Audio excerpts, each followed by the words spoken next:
Recording, it says. Okay, everybody. Welcome to the Struggling Hunters with myself, Eric Stewart, and Mr. Joe Iams over there. Howdy.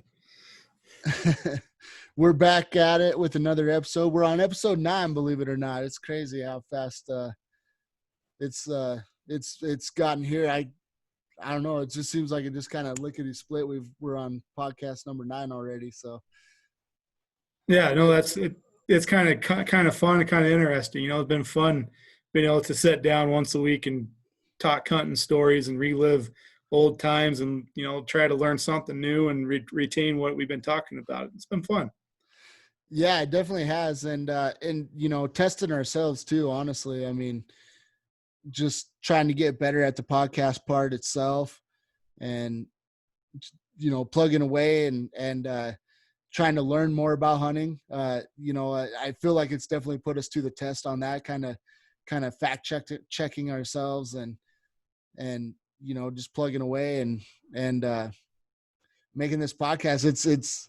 It's definitely changed the way I present myself, as far as is, you know, going back, listening to our old podcasts. I'm like, oh, I say that too much, or, you know, these little weird filler words that I have. And I'm like, okay, I got to eliminate that and do this a little better and stuff like, so I don't know. It's been an experience, but here we are, podcast number 9. It's pretty exciting. And you know, I don't know. It's crazy. It's crazy to be doing this podcast, and I'm just excited about it. And I don't know. Yeah, well, I'm excited I can get to talk to you once a week. I know that does get exciting. That part is very exciting. Like just being able to hang out, have a purpose to talk every week, and staying in touch with each other, keeping each other motivated for the upcoming hunting seasons and stuff. It's just, it's I think exciting. that's the big thing. Your key words there, you know, keeping each other motivated. I don't know, you know, typically I think that I try to keep myself pretty hunting savvy, you know, 365 days a year. You know, that's kind of an exaggeration, you know, but I think like I always think about hunting quite a bit, but I don't know that I've ever really bettered myself as a hunter. You know, like I've talked to a lot of people. I've had some great hunters give me advice, and I think that I've taken their advice, you know, when I've gone out in the woods, but I think I felt, you know, like now talking, I feel like I just always fell back onto my own antics of how to hunt and haven't really kept what people said to do to hunt, you know. So I hope that that's what's with this podcast and talking with you once a week, that, you know, it's helping it get into my mind, and hopefully I can make changes to be a better successful hunter. Yeah, I feel you on that, and I feel like you said a couple things there. Like I feel like I think about hunting quite a bit too, you know, and I'm always like, oh, this next season I'm going to do this, I'm going to do that, and I tend to do that a lot, like in the past before this podcast, but then before I know it, hunting season's here, and I haven't prepared myself as much as I, you know, thought in my head I would.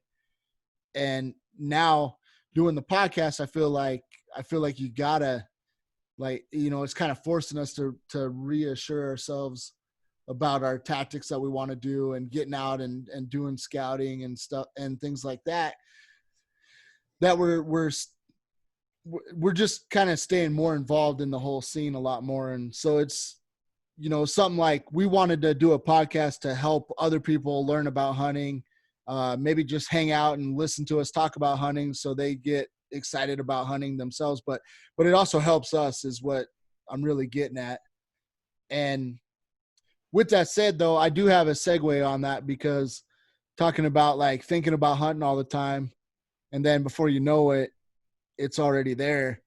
I missed the primary draw this year because of that same reason. I thought the draw was going to start later in the season.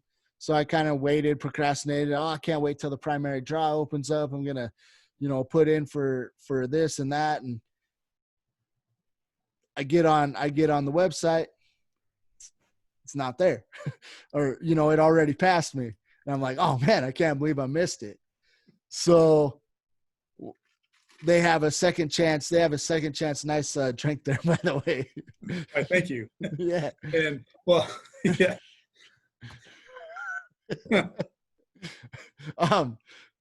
Where's that from? That's from Fizz. We'll take a little segment. It's kind of a Utah thing. It's flavored soda, you know, like a soda bar. Oh, okay. You can go and get different different flavors.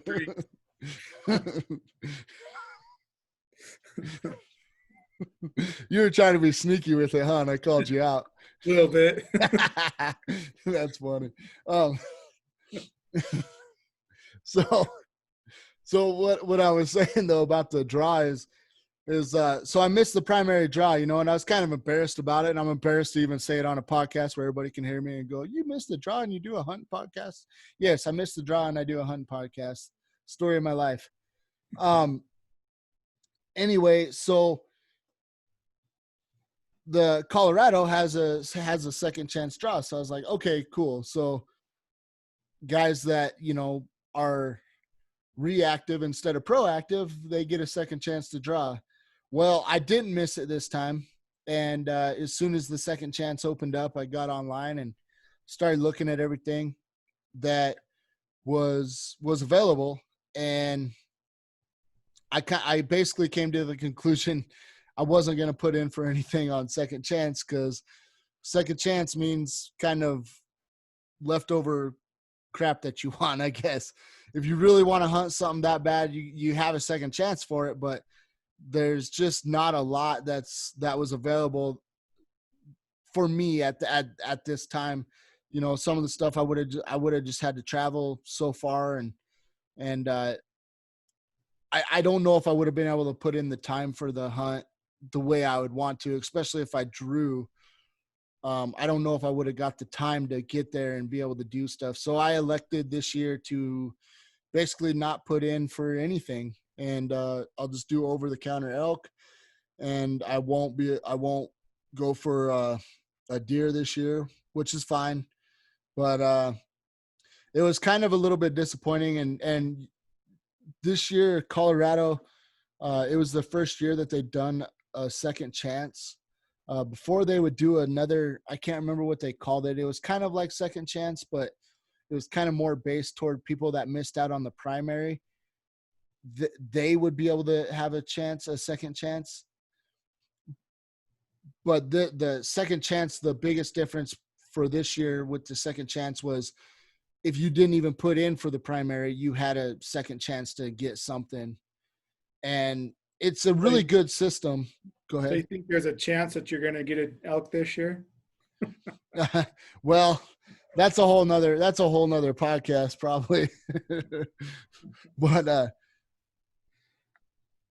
so the second chance, like it's a good system, but basically every unit that I was really hoping to get something it all went to the primary. So there wasn't nothing left over for the primary draw or for the second chance draw.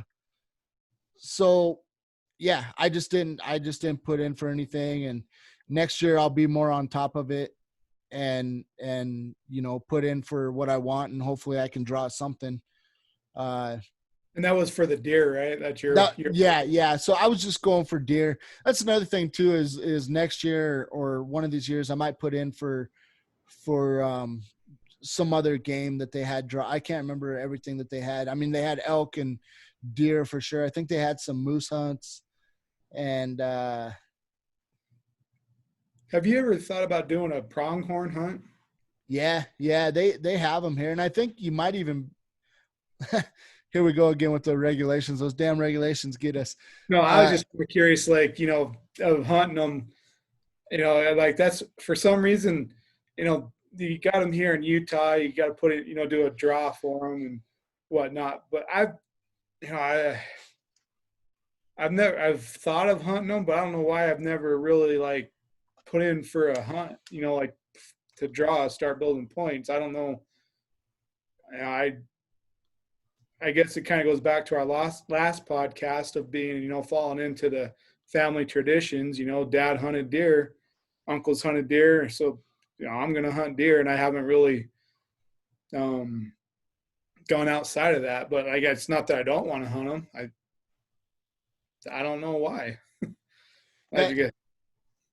that's a funny thing. So speaking of that, the frontier men that hunted America, their prominent meat source was bear, of all things, back in the day. Oh, really?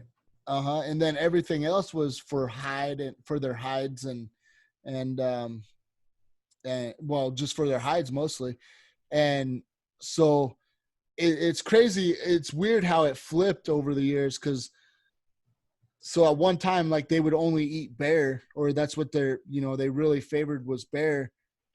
And whenever it came to deer and elk, they were just killing them for their hide.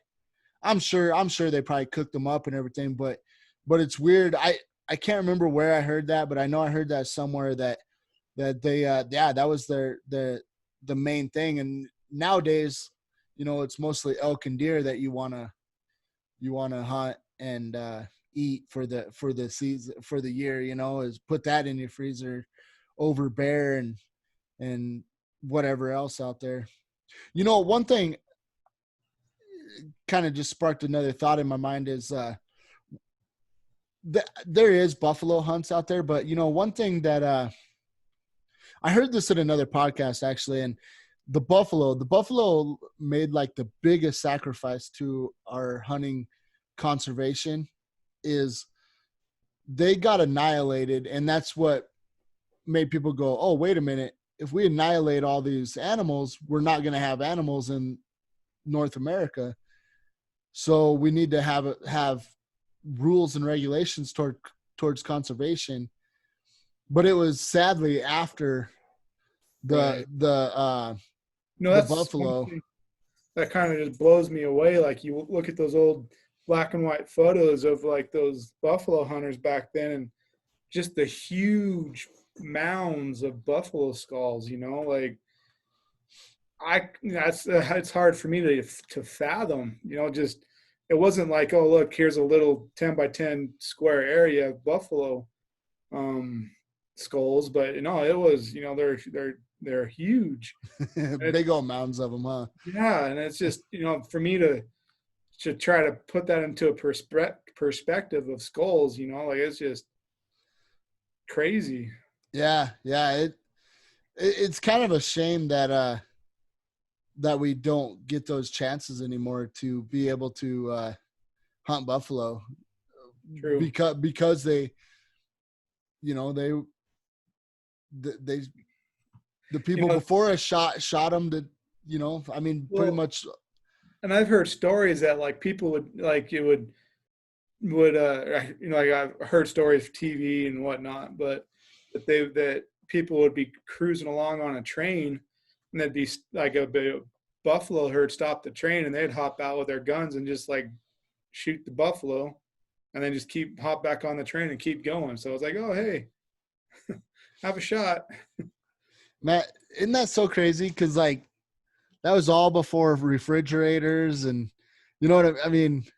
Right. Like, well, I don't even think they kept them. Like, they just shot them and let them fall. Well, that's kind of what I was getting to was like, you hear that now and you're like, wait, they didn't take any of the meat? Like, right. Why would they not take any of the meat? And back then it had to have been tougher times as far as food and stuff, like, I mean, as far as eating and making sure that you had a meal on at dinner every night. And they would just jump out and shoot buffalo and be like, all right, let's roll, all aboard.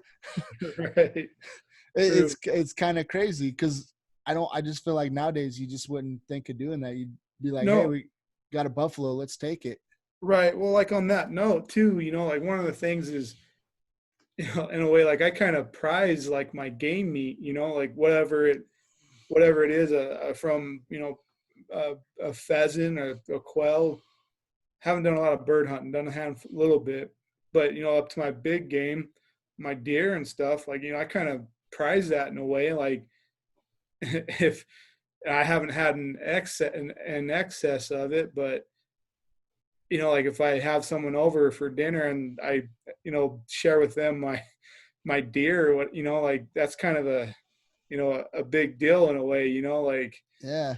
this is something I got, and I'm sharing this with you. Yeah. I didn't get this from the grocery store. Yeah. It's crazy. I don't know. I guess it was just different times back then. And then the trappers back then, I mean, they just all for the hides, just to sell the hides.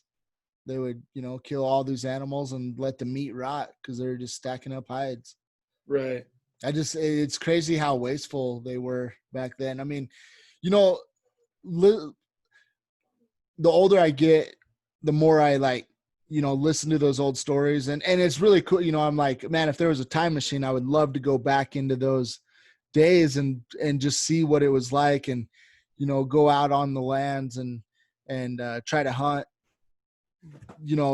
trap with these guys, and collect hides and sell them. But then you think of the waste part of it, and you're like, wait, what? Like, why would they do that? Right. But it was a commercial business, and I don't know. As time goes on, you get more knowledge, and with more knowledge, there's more power, and like, it's hard for us to fathom. But whenever you're in the middle of it, and you just like, well, that's just the way it was back then, and I Right. I mean, they probably didn't even think twice about it. They didn't go, man, we sure are wasting a lot of meat. They just like, we're gonna make 5 cents off of this hide. Well, I think, like I'm sure they did think a little bit about wasting the meat, but like at the end of the day, like, it was a way of a means, like they were able to provide for themselves or their family or whatever, like yeah, you'd think that they probably ate some of the stuff that they skinned out, but I think, like you said, a majority of it, I'm sure, was just a waste. But if for my family, if I was trapping and back then or even now, like, oh look, yeah, there's this supply and demand that I can get so much money, and I can't do anything with the meat, but my family's going to be fed. I'm going to be able to take care of them. I don't, to me, it puts a little different light onto it. Like, yeah, if it's, but still, it's the animal did have to, a life was taken for me to survive. Yeah. Well, I mean, I understand it. And I'm not really even trying to hate on it or anything. It's just more mind blowing because of the knowledge that we have now and the conservation practices that we do today. And, I mean, they obviously didn't have that knowledge back then, and they just didn't think twice about it. But nowadays, though, it's just different. We know how important conservation is. I mean, every day it's, in some one way or another, it's kind of getting attacked, and so I mean, part of the reason we're doing the podcast is to, in one way or another, support conservation and support, our wildlife to be able to keep hunting and keep Right. plugging away. Right. And Yeah. and so but going back to the buffalo, it's a, or bison rather.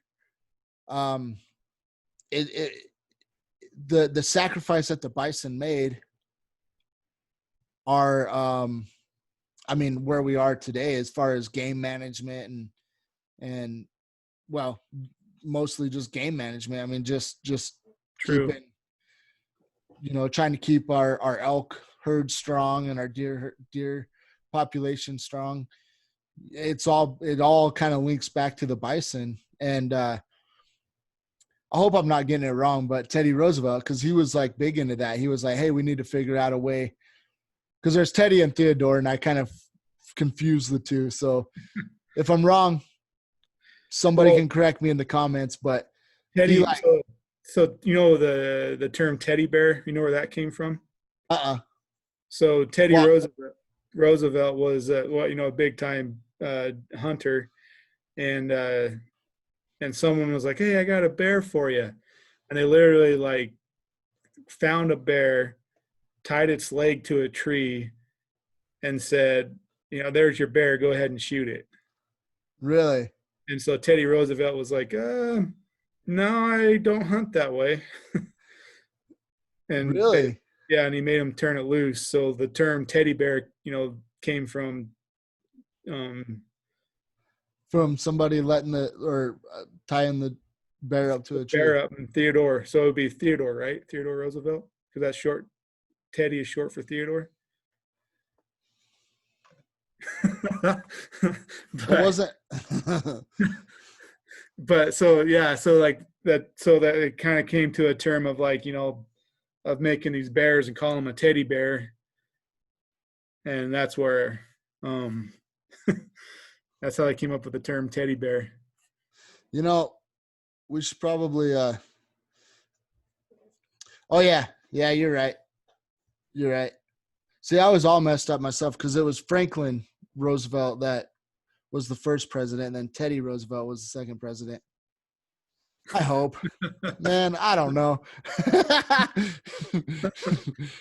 our history teacher is probably if he ever hears this one, he'll be like, "What the hell?" Right. I passed those two. So yeah, you're right. You're right. So yeah, I guess I messed up earlier whenever I was like, hey, is it Teddy or Theodore? But so anyway, that's kind of embarrassing. But moving on. So Teddy, yeah, so Teddy did a lot for the conservation and I didn't know that though. I never heard that story that's where the term Teddy came from. Teddy bear, right? Yeah, Teddy bear, yeah. teddy bear, because I think it was people kind of like, not a lot, but kind of made like it was kind of made headlines because he was like, I'm not gonna do that. That's not how I hunt. But So then they made fun of him because he wouldn't yeah, kill it. yeah, That's funny. But he was the one that really. There was a few other people that got things started with the conservation, but he really got a lot of things started with conservation and protecting the wildlands and national forests and all right. that stuff. I mean, he saw some major problems and started making changes, and those changes are here today. So back on the buffalo side of things too, another little buffalo or bison. Do you know what the buffalo dad said to his son as he was leaving for school? No. He said, "Bye, son." but but anyways, uh, right now um, there's no pure line of bison. Like there's a little bit of bovine mixed into the buffalo, and so there's no pure strand of DNA for a bison. Really? Yeah, So they were literally extinct yeah. at I one think it time. came down to like at one point it came down to I think it was like 20 head of buffalo, and it's slowly like they built it up. I don't know what the numbers are now, but like it's took them a while to get where they're at now, and even now, like I think so. Utah has two. I think there might be three. I think two areas that you can hunt buffalo, and then there's a handful of buffalo ranches, and then Alaska has buffalo, Yellowstone has buffalo, um, but I'm not sure of there. But again, there's no. I think Yellowstone's the only one with free roaming, but even that's coming under fire. You know, but yeah, so buffalo are not what they used to be. Wow. That's crazy. Yeah, they used to run all over the lands. I mean, I think here we go with my history lessons again, but I think History by Eric. yeah, yeah. Reminds me of Billy Madison movie with in no way was that answer correct. We are all now dumber after listening to that. But hey, we're here, we're not just here to give you awesome history lessons. We're also here to entertain. So, but moving on, we should probably just get off of history. Actually, Yeah, we probably should. Let's keep going.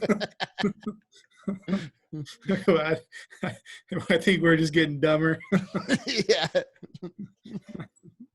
Oh man, we should have probably looked that up in the show notes before we started. True, but wasn't even thinking of going there when we got going. So Yeah, me neither. That one just kind of flowed in. But going back to all the way to the second chance draw for Colorado, I think it's a good start. And I mean, I kind of get it. And a lesson that I learned this year was definitely just be there for the primary. Try to get in during the primary. Don't depend on the second chance, because you depend on the second chance and you're probably going to miss out on whatever hunts you want. For some people, it'll probably work out really well, but the biggest problem that I had was I was hoping for a certain area, a certain unit, and it wasn't even on there for me to even draw for. So, I would have rather tried to draw for it and not get it than not even have the chance to draw for it. So that was kind of a bummer. I really thought that there'd be some leftover for deer, especially in that unit. And there was just nothing. A lot of private land stuff too. And I was like, well, that's not going to work for me because I don't really know too many private landowners. So I'm pretty much just letting the second chance go, and hopefully they get better about it, or maybe make it a little more exciting, and maybe leave a unit that more people want open, or I don't know, maybe it'll get better in the future. But I think the biggest lesson is just try to get to the primary. I totally messed up there, and so here I am telling you guys that the struggle's still alive and well. how much of the struggle do we put on ourselves, though, right? Yeah, that's true. That's true. I mean, yeah, that brings up a good point, because I only have myself to blame. I had pretty much all winter long to get on there and double check when the primary was, and I didn't, because I was talking to somebody, and they were like, "Oh yeah, it starts off later in the year," and I don't even know if they told me a date. I don't even remember who told me, but I remember talking to somebody and they were like, yeah, it starts a little later in the year. And I was like, oh, okay. So I got plenty of time, and I checked in right whenever spring turkey got going. I checked in. I was like, oh shoot, I missed it. And I thought I had like another month or whatever to get in on the primary. And I missed it already by spring turkey. So it was all my fault. I mean, I should have looked it up, and I didn't. And speaking of that, though, I know our website for Colorado, they have. I haven't done it, and I'm talking about it, and I haven't done it, but they have like a notification thing, so you can like sign up for notifications. And you got to And be careful, though. So Utah has that too, and usually, I don't know, for some reason, something switched. I don't know if my um, email service did an update or something, but I used to get them in my email for Utah. Like, they did, available hunts to put in for, and what the deadlines were, and then like your hunting results after you draw, and letting you know if you're successful or not. And all mine started going to my junk mail. oh, really? Yeah, people, hey, did you find out if you drew? I was like, no. How'd you find out? Like, oh, I got an email. I was scrolling through my emails, and I haven't gotten anything. Then like a couple of days later, like a light bulb went off, and I'm like, oh, check your junk mail. So I had to go in my junk mail and sure enough, there it was. And then there was other things, so on that note, it was telling me I found that I have till June 18th to put in for my antlerless or doe tag for here in Utah. So, And then if you didn't do that, does that go back in the pile for other hunters to take? Like if you didn't act on that, do you know? it's a draw. So like I got to put in for a draw. Everyone gets to put in for it. Oh, I'm with you. So you're still in the draw process then? Yeah. Oh, okay. So you guys do it a little different than We do Colorado. have like excess permits that after all the draws have gone, they do send out another email saying, "Hey, we have so many cow elk permits in this area, so many pronghorn permits in this area, so many doe tags in this area." And every year it's different, but they do have like, I guess, a list of leftover tags that you can go buy over the counter. Oh, okay. For it's just first come, first serve. Gotcha. Yeah, we have something like that too. So when all this is said and done, if people don't actually take on buying the tag or whatnot, then I think they'll do like a leftover thing, which I'll try to get on that too. So yeah, that brings up another point too. So I didn't do nothing for second chance draw, but I will kind of keep my eye out for that leftover and see if I can get something through there for deer, because that's what I'm after. So I want to, what my hunt plan this year is that I'm gonna hunt for elk probably around second season, and then during the same time, if I can get my hands on one, is on a tag, is hunt for deer during that same time and see how that goes. So it's my plan anyways. It's what I'm shooting for. So Yeah, that's a good plan. yeah, well, it would have been a lot easier if I would have just signed up for the primary. But so talking about hunting's coming up. Have you done anything on like made a food menu, food prepping for like? So I guess I should start off by saying both me and you were more or less going to be hunting from a base camp. We're going to be hunting or out of a truck, from a tent, and so it's more. There's going to be some time back at a base camp, eating meals. Yeah. So yeah, I can't remember. Did I have a few meal prep meals whenever you came up? Yeah, we had the burritos. Oh, I did the burritos. That's right. Yeah, Well, so you joined me toward the end of the week last year, right. but at the beginning of the week, what I did is I cooked up like a bunch of hamburger and rice and some vegetables, and I had like, I don't know, probably six or eight meals. I can't remember how much I carried with me, but I kind of prepped all this stuff up, and then that's what I had for lunch and dinner. So walk me through like your process a little bit. I got a couple questions. So uh so you got a base food that it sounds like you prepared. So did you put that up, wrap that up in a tinfoil thing, put it in a Tupperware? Um Yeah, I have meal prep Tupperware.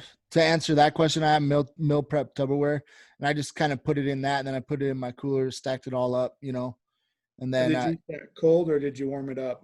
I would warm it up. So what I would do is I would get my little jet broil thing and Uh-huh. throw it in the pan and kind of mix it all together or whatnot, and just kind of warm it up. And I mean, it was good. I wasn't complaining, that's for sure. But it made it a lot easier, instead of cooking something every night or trying to figure that out. I just kind of had it all prepped and ready.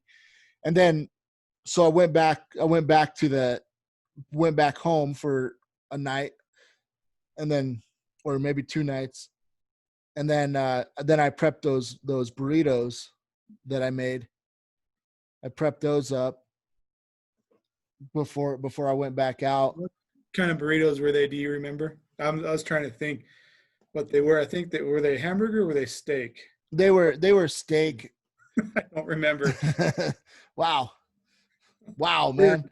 I remember they were good, but I can't remember what they were. You're saying a lot about my cooking, dude. Well, if we skip back to 2 years ago, the first year I hunted, I do remember some baked beans that were probably the best baked beans I ever had. That I'm looking forward to this year. I'm definitely gonna cook those up. I didn't realize that you liked them so much because when I asked you, I was like, "Hey, you like those?" And you kind of like, "Yeah, whatever." But then this last hunt season, you were like, "You didn't make no beans?" I was like, "No, not this time, man." You're like, "Oh man," I was like, "Oh, I didn't realize you actually really like those that much." But yeah, I'll cook those up this year for sure, and make a big batch of that so we can have a bunch of that. As a matter of fact, I might just do mostly that for meal prep. Just make it well. So something that I like to do is like have like a couple meals that I can cook out there at base camp. But it is kind of nice to have like most of my meals already prepped and ready. Just kind of like one less thing to stress about. And so that One of the things I like about it though is you spend all day.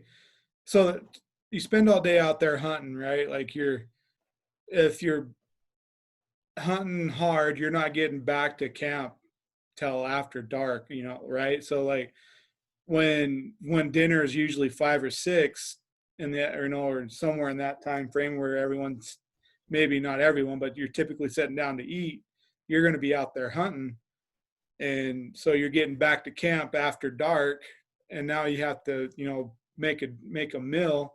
So what, it gets darker at like 9 or 7, 8 somewhere anyway. So if it gets dark at 8 o'clock, I think at that time of year, you're an hour or so getting ready for making dinner. Then you have to eat it, and you go. So like I just like the meal prep idea just because it saves me time to get back to camp and try to get to bed.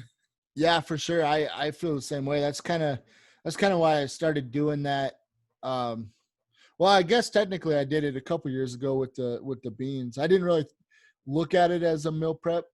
Like last year, I kind of got more into it and I made all these meals up and did it that way last year. But I didn't really look at it that way the year before with the beans. Was there something else that I made too, or was it just I think it was just the beans that I made. I feel like you might have had a burrito or something too. I can't remember for sure. Yeah, maybe I did. I can't remember either, but it's just kind of like you said though. It's kind of nice because it's just like it's a little less work.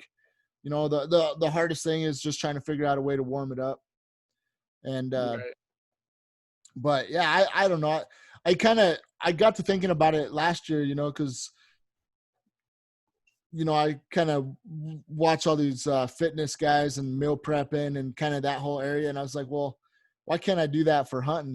Just kind of do like a meal prep thing for hunting. And man, I thought it made it pretty convenient because every meal was there. The only thing, even before you showed up, having the same thing every day got a little bit old. I mean, for breakfast, lunch, and dinner, kind of having the same thing, kind of got a little old. But I don't know. I think it worked. And I was trying to be a little bit like, be a little bit health conscious, like make sure I had, nutrition. And because, that's the other thing too. A lot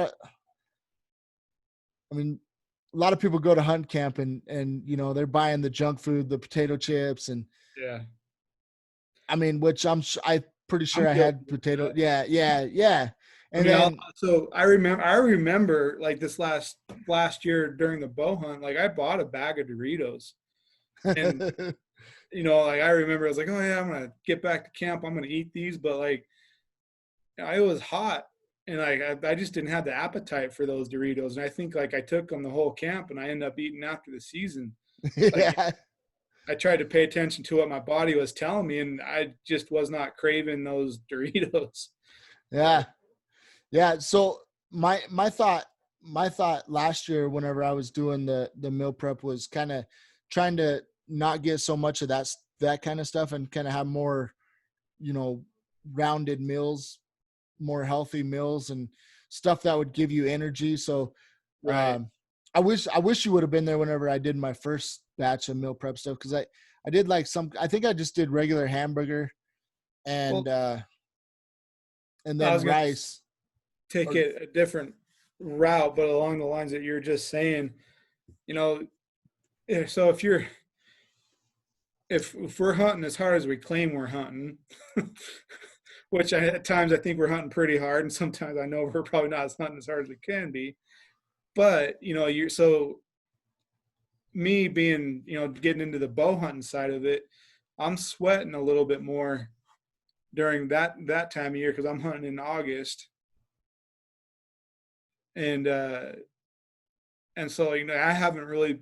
I'll admit it, I haven't been paying attention really to my intake. I feel like I could do better as far as what I'm intaking to ensure that I have like the vitamins and the minerals, the protein to keep myself from probably getting too tired, wearing myself out because I'm not eating correctly. I feel like Mhm. if I can learn better what to feed myself, I'll probably have a better hunt because I'll feel better. Yeah, definitely. That's definitely like I said, that's kind of where my mindset was too. Last year was trying to like think of things, and then to answer your question, we kind of got off track. So I have a Chipotle recipe that I've done with steak and chicken. They both turn out pretty dang good, and so that's what I made. But I got stew meat for those burritos that I did. I got the chopped up stew meat, Okay. and it was that stew meat was a little chewy or whatnot. It wasn't like the better steak, and so I kind of made a mistake with that. I wish I would have got the better, like more tender steak that it would have been a little better. And I also uh used a little bit too much spice because those things were spicy last year, and it wasn't a bad thing, but do you not remember? Or? I don't. It must not have been too bad because I don't really remember how spicy they were. Oh, well, I mean, I thought they were still good, but I just thought that I put a little too much spice in them. But regardless, yeah, it's kind of a fun game that I've kind of added to our base camp hunts is hey, what it really stints from is I've been to base camps in the past where everybody's like, oh, we burn so much calories out there hunting and stuff, and I'm like, well, we probably do, but like coming back and eating ho-hos and ding dongs like probably isn't the most nutritious, efficient way to eat. So I started thinking, well, maybe I can kind of know what I'm putting in my body, or have like more of a meal plan and eat healthier stuff that that will be more nutritious and kind of keep me more energized and optimized for the hunts. Right. So so that was kind of my plan of the meal prep last year. And then this year I'll probably get into it a little more. Um, that bean recipe, I think it's fairly healthy. I mean, I don't know. I'll have to look at the nutrition side of it a little closer this next year, but there is a little brown sugar that goes in it. So That's I, okay. yeah, They're yeah. But uh, I think it's pretty high in protein. Like that's the big thing. It's really high in protein. I mean, it's beans, hamburger, some bacon. It's pretty high in protein. So which is a good thing. But then there is some brown sugar that goes in it that probably isn't the most healthiest side of it. But they're good though, aren't they? yeah, they're good. Yeah, They're good. yeah. If you're ever invited to Eric's hunting camp, make sure you ask him to bring his beans. Yeah, I know you're gonna start a new tradition for me where I have to always make those beans. Uh yeah, I learned that from an old guy long time ago. Because it was kind of the same as you. Like I had them for the first time, and I was like, oh my gosh, those are the best beans I ever had, and he was like, and I was like, you got to give me the recipe. And so he gave me the recipe, and it's pretty easy recipe, but he gave me the recipe, and I was like, oh man, these are, like, it's just amazing. So I cooked, I've kind of cooked them ever since then for myself. And yeah, I don't know. I really like those beans though. So, Yeah, so do I. but But along the meal prep too, like one of the things that I've done, especially when I'm hunting the rifle season here in Utah for elk, it's generally the second part of October, so it's a little bit colder, and I'll take canned soup. I'll do a couple cans, but I'll just, usually have a fire. And so I'd poke a couple holes in the top of the canned soup and stick that in the fire and then relax by the fire and let that warm up. That was my dinner as I was, as my kind of my meal prep in a way too, that way I didn't have to make anything, but it did two things. It filled my belly and it was warm. So usually it was, cold when I was out elk hunting at that time of year. yeah. I mean, when you're out there, I mean, roughing it is roughing it, and you got to do what you got to do. But I don't know. I don't really like.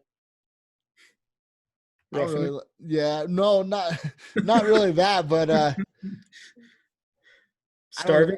I just don't like doing canned soups. Or what'd you say? Was it soup or beans? Yeah, it was soup. Like I Soup, get yeah, a can of Progresso or two, like the bigger cans. yeah. I'm not much of a soup guy. I just can't. Not much for soup. I like my meat and potatoes. But yeah. So I don't know. It's kind of fun to make meals and just I don't know. I just really like making those meals, and like I said, just trying to think of nutrition and trying to stay away from stopping at the convenience store and buying donuts and bags of chips on your way out because you don't want to, because you think you need them or whatnot. And I still end up doing that for my son whenever he goes with me, but I'm trying to stay away from it, or trying to think a little sharper and think more nutritious, and like I said, just trying to think optimization for being out there. Which another thing, bringing that up though, is I was kind of thinking this because of our last podcast, which by the time this one comes out, it'll probably be 2 podcasts ago, but we've talked about protein bars and Cliff bars and bringing that out and taking those out. And I was kind of thinking about it, and I was like, I could probably make my own protein bars. I've done it in the past. Right. And Well, hey, go ahead. yeah, I was thinking maybe I'll make my own protein bars, and I don't know. I think it'll be kind of fun. And then for the people out there on listening to the podcast, like, I don't know, look out for that video, because I might do that and kind of make a video about it, about making protein bars for hunting. Be kind of Right. fun, I think. Yeah. No, like so. When I think of like protein bars, like I kind of, in a way, like I want to do some research of my own and kind of figure out what all I want to go in them. Like Yeah. what is it, you know, and then I kind of start thinking back, and my mom used to make some kind of an oatmeal bar thing. Like it was, I can't remember. I don't know how good it was for you, but it sure tasted good. So I'm sure there was quite a bit of sugar in it. Is it those no bake cookies? No, they were. It was actually like an oatmeal bar Oh, type of okay. thing, and Oh, weird. yeah, and it's like she'd put them in a cookie sheet, and then like she'd cut them up into bars and stuff. But I can't remember. I don't, like that's when I think of it, I'm like, maybe I can use that as a base, to form a protein bar.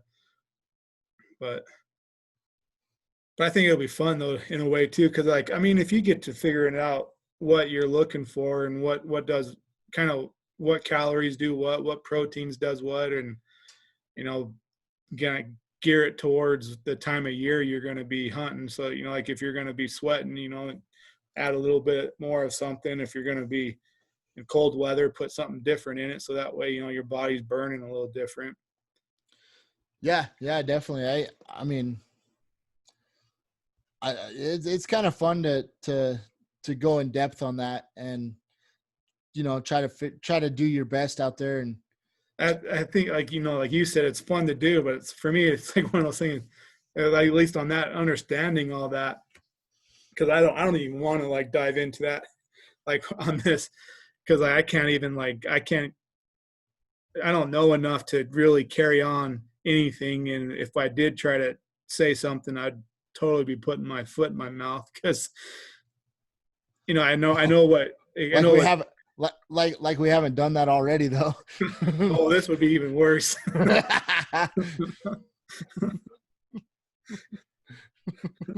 Yeah, I wouldn't know where to go. Getting into vitamins, minerals, and, like, different things. I think it would be fun to gain a better understanding of that. So you kind of, like you said, you knew what you're putting in your body. Yeah. Well, speaking of that is, I have a hard time doing it, but I like to do. Okay, I kind of didn't make sense there. So I have powdered greens that I Okay. take once in a while. So the part that whenever I said I don't like to do it, like it gets kind of old because it's powdered greens, like not very tasty, right? So it's kind of hard to like stay consistent with it, but that is an idea to like take out hunting. Is make sure you get your greens at least once a day or whatnot. Throw a few scoops of that in your water or whatever you have. Maybe you have some of that Myoplex or whatever that you can squeeze in your water bottle and have some powdered greens in there and shake it up and choke it down.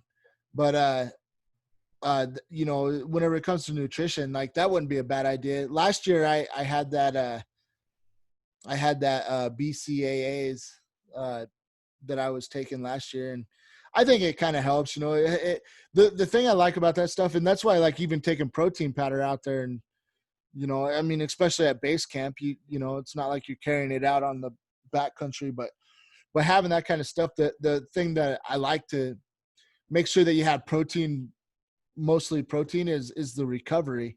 So you're out there, for most of us, it's really hard to get out there and like during the off season and, stay active and everything. So most of us go out there for our week of hunting or however long our seasons are. And that's where most of our activity is throughout the whole year. And your first couple days, first couple days, whatever it may be, you start getting really sore and, you're tired or whatnot. I've lived through this, I've been more active this year than I probably have in the last few, but I've lived through this. And so I'm like, okay, well, maybe I need to take some like BCAAs and protein every night to kind of help recover. So whenever, so I can wake up the next morning and feel more recovered. And so I'm kind of taking like the athletic side of athletic sports and stuff and kind of and applying it to the hunting side as far as trying to take care of my body while I'm out there. And like I said, just trying to limit or stay away from the bad foods that people tend to take out hunting. You can't, I don't think too many people could tell me that they don't do it, because every hunting camp I've ever been at has bad food around. Hot dog, from hot dogs, Doritos, donuts, and everybody's eating them all day long. And then everybody's excuse is, oh man, we burn off so many calories hiking. I'm like, well, feels like we've been at base camp a lot longer than we've been hiking. I don't know how much we're burning off here. So just trying to optimize everything. And so this next year, I'm kind of rambling on a little bit, but this next year I'll think of some meal prepping and also probably take some protein powder and maybe BCAAs and greens powder. Go out and, I'll take all that out there and try to take that every day and try to, keep my body as healthy as possible while we're out there, and hopefully give us more energy, give us, more opportunity to stay alert and get one of those elk. And they're just living off of grass, and here we are talking about What we should eat, what we're eating, and they're just out there chewing up grass, getting it better with us. Well, the ultimate goal is to get an elk and then eat the backstraps that night. That's true. But until then, we're gonna have to take our powder greens. Let's just hope the elk don't get a hold of those powder greens. Well, maybe I'll sprinkle a little bit out. We'll take a trail and I'll sprinkle some out, and maybe they'll start eating that stuff right to the back of our pickups. There we go. Oh. But yeah, I don't know. I mean, that was probably a little long-winded segment of food, but I don't know. I feel like we kind of went in depth though a little bit. Yeah, I know as depth as I think we could. I think it was good. It's one of those things that you're gonna bring food. Yeah, Definitely something to think about. yeah, and so people out there that listening to this, and I mean maybe dropping a few ideas. I mean, I know we're all over the place, but part of this podcast was to help drop ideas, share ideas that we do, and hopefully you guys, maybe you guys will drop a few ideas and give to us that we can talk about also on this podcast, or try and then talk about on the podcast either way. But that's what this podcast is about, is just dropping ideas. And Joe and I mean, we named our dang podcast The Struggling Hunters, so obviously we're not professional hunters. So we're still learning and trying to do the best we can. And every year, we just try to get a little better and better. And I don't know, that's just where it is. Yeah, that's true. That's where it is. But let's see. I was gonna try to have something to talk about, like like elk food and kind of what long as we've been talking about food, but it's kind of interesting. One of the things that I don't know, I think we've talked about one of the previous ones, but like what they're eating and the time of year that they're eating, where that's going to be, because all that changes with how much precipitation, how hot it's been, all that kind of plays a factor into what food the elk is going to be eating and where that food's going to be, like the elevation as it, different times of the year, different things bloom at different elevation. And so kind of trying to pay attention to what the elk are eating that time of year and what elevation that stuff is at too, I think might have something to do with where the elk would be. So as I'm, totally switching gears on what we've been talking about, but for scouting reasons, and, I think that'd be one of the things that kind of help think about, is paying attention to a little bit more than I have been, at least. I think I just kind of go out there and kick around the woods thinking I'm actually hunting, but I've never really given it much thought to, like what, for loss of a better term, but where that the cycle is at the elevation, and what's in season or what is ripe that the elk are going to eat, and where that is as far as elevation goes and whatnot. Yeah. Well, I will say one thing that you're good at is when we're out there hunting is you tend to spot a lot of sign from rubs to tracks to scat. But you do, though. You really do. Like, since we've been hunting together the last few years, you're always tapping me on the shoulder and like, oh, there's a rub right there. And I'm like, oh yeah, there it is. But so, like, there's always something that we need to pay more attention to. And definitely that. I mean, if you're hunting, if you're in the wrong area because elk don't vegetate there at all, then you're not going to see anything. So, you got to kind of learn that stuff. And I'm speaking out of term because I never really thought about it in that depth to know what they eat exactly. I mean, besides grass, Right. Yeah. I mean, you think about it, I don't know if you paid attention. I I paid somewhat attention, but a guy at work was talking about how you went for a razor ride a couple of weekends back, and how warm it's been here in Utah. We really have. It's been kind of a dry spring for us. We haven't had that much rain. But one of the interesting things that he noted was that the elevation of the spring flowers and where they typically have bloomed this time of year, they're a lot higher in elevation right now. And so, it's one of those things that kind of got me to thinking, trying to pay attention as to what's in season that, the elk will be eaten, and then where that would fall in elevation. And that kind of I think might help where to even start to look for them.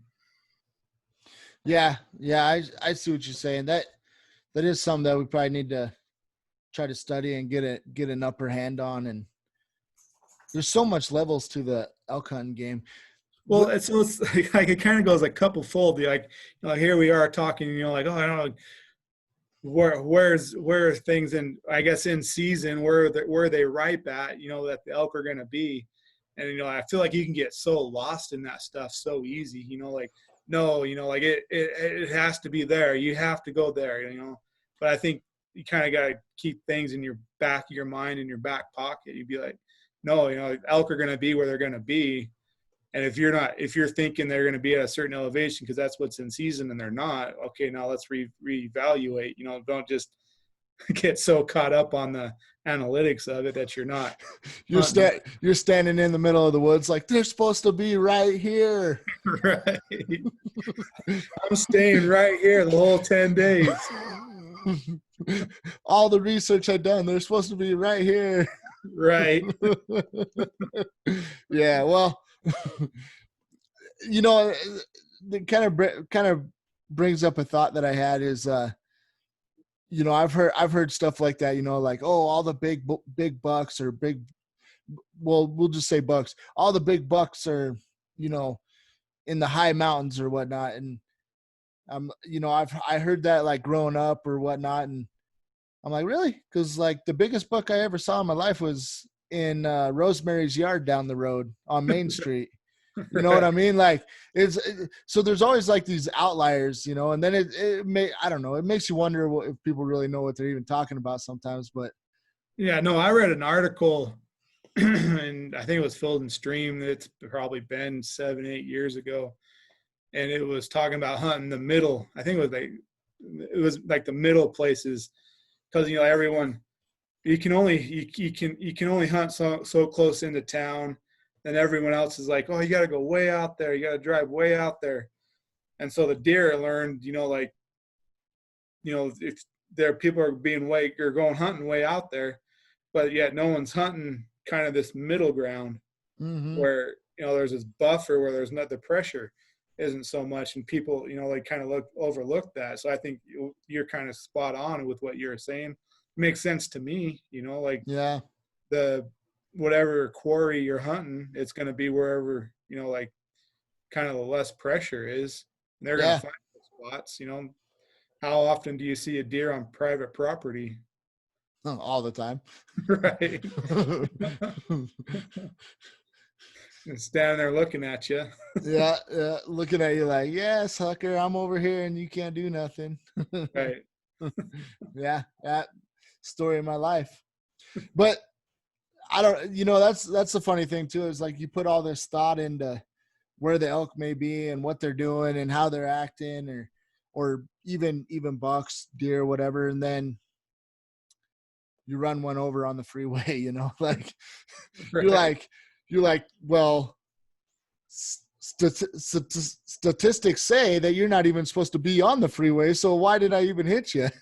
Right. How come you get skittish and run away whenever I shoot my first shot at 300 yards and the bullet goes 3,000 feet per second, but you run right in front of me at 55 miles an hour? It just doesn't make sense. Right.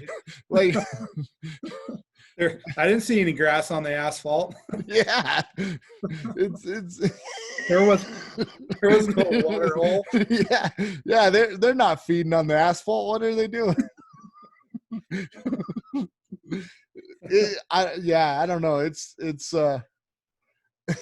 obviously we're kind of just tongue in cheeking and having fun here, but it gets frustrating but you have a point though, like during hunt season, everybody's out in the woods and doing their thing out there. And then, so where do they go? They go, oh, we're getting all this pressure up in the hills. Let's move closer to town.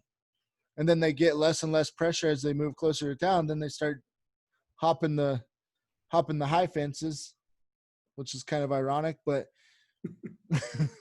they jump out in the middle of the road and get ran over. Yeah. So, I mean, it kind of talking it through kind of makes it make more sense of why they'd be out there, I guess. And then I think that's one of those things you kind of got to keep in, like, your back pocket as you're out there hunting, going, well, the elk should be here. This is their habitat, but maybe there was pressure there before you got there, or maybe they haven't got there yet. They're in between, their movement, and that's just, yeah. But keeping some of that in your back pocket and thinking, oh, they're not supposed to be here, but they are. So, the elk are where they're going to be. And they're not where they're not. Yeah. No, I agree 100%. I mean, it's, they're going to do what they want to do, and you just got to try to get lucky and get out in front of them. And that's another thing too. A couple years ago when I was hunting in the area that we always go hunting at, I was talking to some other guys and we were you might have left already, but I was hunting everywhere, walking in the woods, doing all this stuff, and then ran into another hunter, and this guy's like, yeah, there was a couple guys driving down the truck, and they said 2 big bulls just ran right in front of them on the truck, in the truck. And I'm like, you gotta be kidding me, man. I've been walking all these miles and they're just hanging out by the road, Yeah. And you just never know. Well, I had that 3 years ago now. I was driving back to camp kind of middle of the day, and this little raghorn ran right across in front of the truck. Like, wow. It's like, well, I've been busting, like bust my butt way back over here, and I should have been in this area. Yeah. But it was one of those things that I feel like it was kind of in an in-between stage, like he was going back and forth, wasn't necessarily an area he was staying in. So, like, I don't know, I guess there's those areas too of them going from feeding, I guess, to bedding, and kind of trying to understand where that is another game too. Yeah. That happened to me with a buck one time. Me and my uncle were hunting together, and we were out hunting all morning or whatnot. We went back to base camp, and my grandma and my aunt were back at base camp. They kind of like would go up with us and just hang out at base camp while me and my uncle went out hunting. Right. Uh-huh. And so we hiked back to base camp, and we got done eating lunch. That was like some of my best hunting ever, because I had a hot meal prepared for me and ready for me by the time I got there. Best time ever. But this one year, we do that or whatnot. We get done eating lunch, and we start walking. We're like, all right, let's go try this trail, blah, blah, blah. And we start walking out toward that trail, and then right on the gravel road, this decent buck like jumped out in the middle of the road. And that one was my fault. Like that one I really regret, because I hesitated. I was like, oh, buck, and I got all excited, but we were right on the road, and technically it's illegal to shoot on the road. So right. I hesitated just long enough for that thing to pretty much run off. And but I was trying to be legal about it. And I mean, hindsight, maybe I'm better off being legal about it or whatnot, but it's still kind of a heartbreaker, because it was a decent buck that just jumped out. But it was funny because, I mean, it was technically, it was so close to us. Like, I mean, we were at our hunt camp. We got done with lunch, literally walked like 100 yards, if that, and just maybe another 50, 60 yards in front of us on the road this big old buck jumps out. It's like, wow. It's just amazing how close it was. Like, I don't know. Right. Well, so I've never like I've that reminds me of a story that I read about again of this gentleman that he got up in years to where he couldn't go hike miles every day to hunt. He was a deer hunter, but so he would stay back at camp and kind of be like the camp chef, keep the fire going and have dinner ready for when the guys got back. And he enjoyed being out hunting, so he didn't mind doing it. But when they would leave, he would go set, if there's a meadow close to camp, he'd go set in that meadow or, a deer trail. And the article kind of said that, like he didn't necessarily kill, but I think he did that for like maybe 10 years, a good handful of years. They were saying he didn't always kill a big buck, but every once in a while he'd get a decent buck, but he'd still be hunting. Yeah. It's just funny, huh? How that kind of brings up another thought of whenever I was a young kid and first couple years of hunting, this older gentleman I was with, we were walking out and he said, "Hey, every so often look behind you because sometimes those deer will actually circle you and, nothing will be in front of you, but you look behind you and there's a bunch of deer running behind you." And I was like, "Oh, okay, cool." So I, every so often I'd look behind me or whatnot. And sure enough, I did that, handful of times or whatnot. And sure enough, one of the times there was a ton of deer that ran behind me. And I remember I took a couple shots, but I didn't hit anything. It wasn't good, but yeah, I was looking like Joe Exotic out there. But I didn't get nothing. But his technique though, it was true. So I've kind of carried that with me all these years. So when I'm walking, maybe every 50 feet or something, I'll just kind of look behind me and see if anything tried to circle me and go around me. I think that's I that's something else I got to put in my bag of tricks. I've heard of that.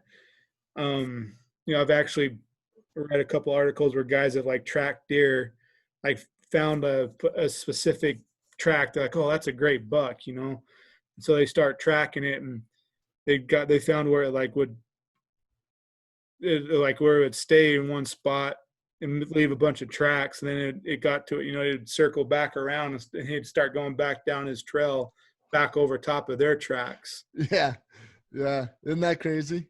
Yeah. Like it's like crazy. Yeah. Like you're like, that's not going to happen, but it's kind of interesting, like I wonder, it seems like it's a deer's, in its DNA, I guess is the word, because it's, that your experience happened in Idaho.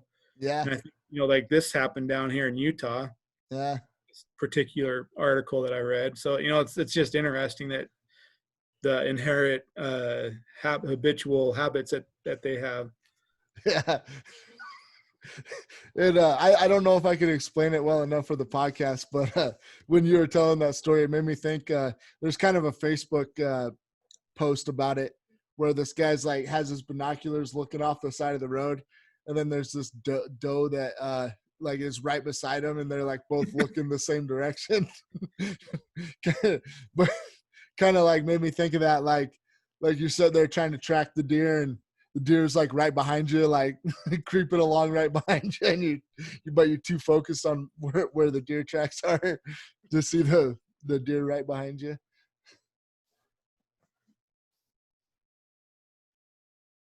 So I thought, as we're coming across these little nuggets, I thought maybe I'd write them down. So like that one was, like to not stay focused on what's in front of you. Yeah. It's kind of a good thing to kind of keep in mind too. Yeah, for sure.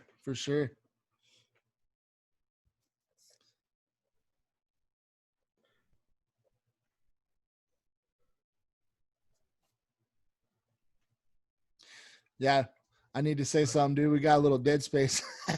Sorry. No worries. Hopefully the people listening took that as a minute to to reflect on what we were talking about. Yeah, take it all in. Probably do the exact opposite of what we're saying. Oh, Some of these podcasts are kind of fun, man. They're just tongue in cheek and, just kind of having fun with them. And that's all. I hope that's all it ever is. I hope we're just having fun. yeah, You know? definitely. Well, Hopefully, hopefully those listening are having as much fun as we are. yeah, well, hopefully that's the goal. Please comment if you're having fun.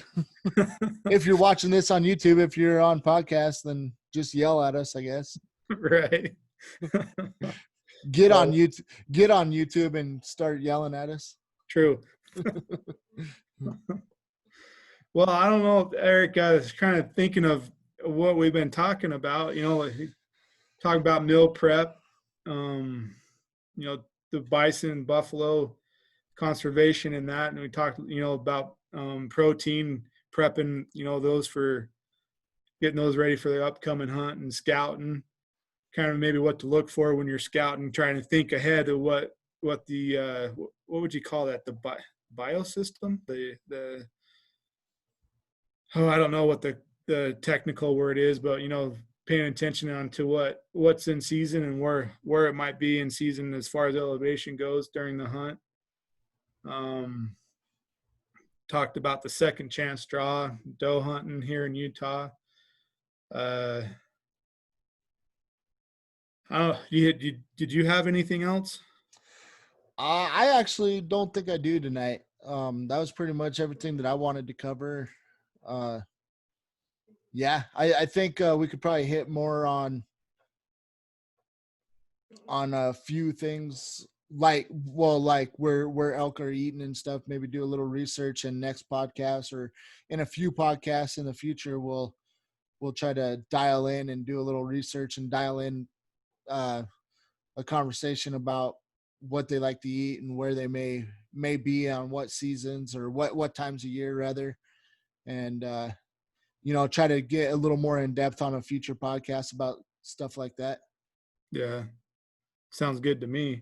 But I don't know that I have nothing more that I want to cover tonight. Yeah, I think we've been pressing on about an hour or so. So, I mean, I think we've covered quite a bit. So yeah, I guess, as we're saying our little goodbyes here, I want to say thank you to everyone that's listening. We appreciate it. It's kind of fun seeing, the tick marks going up. It's we're happy that you're listening to us, and hopefully you're happy listening to us. Yeah. I say just keep it up. Yeah, definitely. Let us know what you think. Yeah. Me and Joe are pretty excited that the podcasts are, we're getting more and more attention all the time, and I mean it's pretty exciting because we really haven't pushed it too much. This really, most of our traffic is pretty organic. I mean, we've told a few people or whatnot, but it's pretty organic traffic, and so it's really neat that you guys are finding us and listening to us, and so we really appreciate you guys. And we're making plans on doing some stuff to try to get the fans a little more engaged, and kind of looking at some ideas for giveaways and stuff like that. So get engaged with us, maybe tell a friend or two and try to get them on the podcast to give us a listen. And with that's pretty much all I have on. But just thank you guys that have listened to us this far. Thank you guys. I mean, it's so humbling, and it feels so good to have a little bit of support. People supporting us. I mean, we see it in the analytics. We might not know you by name or anything, but we definitely see it in the analytics, and it's exciting to look at. So thank you guys. I think we do know you. Sorry to cut you off, but know you a little bit, because if you're listening to us, we know you're struggling. Yeah. Well, that's true. And yeah, maybe you're not. If you're not struggling, you're a part of the hunting community. So, we're all kind of cut from the same cloth to a sense. So, it's just, maybe it was an overstatement to say that we don't know you, but But no, we appreciate you regardless. So Yeah, we don't know what you look like, but we know you're trying to better yourself like we are, and hopefully we can give you some little tips, and hopefully you can see us use our little tips and becoming better hunters. I think it's gonna be fun seeing this upcoming hunting season. I'm looking forward to it. yeah, I'm definitely looking forward to it too. Just sharing our experiences and everything that we're going to be learning, from meal prepping to hunting to, um, to scouting. That, I guess that was one thing that we were going to talk about, but maybe we could save it for next time I mean, I guess we kind of touched into it with what they eat